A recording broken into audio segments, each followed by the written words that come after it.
இயேசு கிறிஸ்து பிசாசை ஜெயித்தது தெரியும். அவர் முதல்ல சோதிக்கப்படும் பொழுது வனாந்தரத்துல அவர் சொன்ன வசனங்கள் எல்லாமே உபாகமம் 6ஆம் அதிகாரம், அதுக்கப்புறம் 2 வசனம் உபாகமம் 6ஆம் அதிகாரத்துல, அடுத்து ஒரு வசனம் உபாகமம் 8ஆம் அதிகாரத்துல இருக்கிறது. அல்லேலூயா.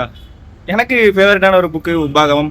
அது மிகவும் நிறைய ஆசீர்வாதங்களே தேவ பிள்ளைகளுக்கு அவங்க ஆண்டருக்கு உண்மையாக வாழ்ந்தா, ஆண்டருடைய கட்டளை கை கொண்டு வாழ்ந்தா என்ன ஆசீர்வாதங்கள் சொல்லக்கூடிய ஒரு புக் அது. அல்லேலூயா.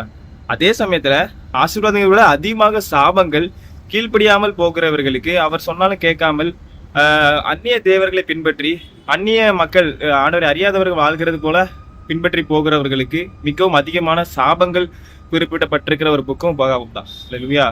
ஸோ இந்த உபாகமம் 6ஆம் அதிகாரத்தில் வாசி பார்த்தீங்க அப்படின்னா, அதுல ஆண்டவர் என்ன சொல்லியிருப்பார்னா, இந்த வார்த்தைகளை நீ இருதயத்தில் வைத்துக் கொள்வாயாக என்று கட்டளை இட்டிருப்பார்.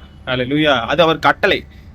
அந்த கட்டளையிட்ட வார்த்தைகள் தான் அந்த லிஸ்ட் படி அந்த வரிசையா வரும். அல்லேலூயா. உன் தேவனாய கர்த்தரை உன் முழு இதயத்தோடும் முழு ஆத்மாவோடும் நேசி, அவரில் அன்பு கூறுவாயாக. அதுக்கப்புறம் அவரை தவிர வேற தேவர்கள் இந்த உலகத்துல கிடையாது. அதுக்கப்புறம் மனுஷன் அப்பத்தினால் மட்டும் இல்ல தேவனுடைய வார்த்தையினால உயிர் வாழ்வான். அது மட்டும் இல்ல, உன் தேவனாய கர்த்தரை பரிச்சு பாராதிருப்பாயாக. அல்லேலூயா. அவர் ஒருவருக்கே ஆராதனை செய்வாயாக அப்படிங்கிற இந்த லிஸ்ட் எல்லாம் அதுலதான் வரும். அல்லேலூயா. அது மட்டும் இல்ல, உங்க பிள்ளைகளுக்கு நீங்க சொல்லிக் கொடுங்க. உங்க பிள்ளைகள் நாளைக்கு கேட்கும் பொழுது நீங்க சொல்லுங்க, இது யார், இந்த ஆண்டவர் யார் அப்படின்னு சொல்லும் பொழுது, நீ எகிப்திலிருந்து எங்களை விடுதலையாக்கி கொண்டு வந்த தேவன் இவரே. அல்லேலூயா. எங்களுக்கு புது வாழ்க்கை தந்தாரு, இந்த பாலுந்தேன உடம்பு வந்து தேசத்துல வந்து சேர்த்தாரு. இன்னைக்கு நாங்க உயிரோடு இருக்கவும் இனிமேல் நாங்கள் நல்லா இருப்பதற்கும் அவருடைய கட்டளைகளை கை கொள்ளும்படி எங்களுக்கு சொல்லி கொடுத்திருக்கிறார் என்று பிள்ளைகளுக்கு சொல்ல வேண்டுமா? அல்லேலூயா. அதுதான் நம்ம நடக்கும் போதும் உட்காரும் போதும் பழகும் போதும் பேச வேண்டுமா? அல்லேலூயா. அதுதான் ஜீவனாக அமைகிறது. அல்லேலூயா.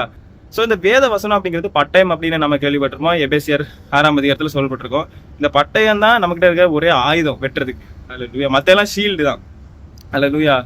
எனக்கு பழைய ஏற்பாட்டில் 1 சாமுவேல் அந்த பார்த்தீங்க அப்படின்னா, எபனேசர் அவன் வந்து கையில பட்டயமும் அவன் வெட்டின எதிரிகளை வெட்டினதுனால அதிகமான அந்த ரத்தம் கையில பட்டு கையில பட்டயம் இருந்து அவன் கை சலித்து போக மட்டும் வெட்டினானா, கை ரத்தத்துல உறைஞ்சு போய் அந்த ரத்தம் கையில உறைஞ்சு போய் பட்டயம் கையோடு ஒட்டி கொண்டதான்.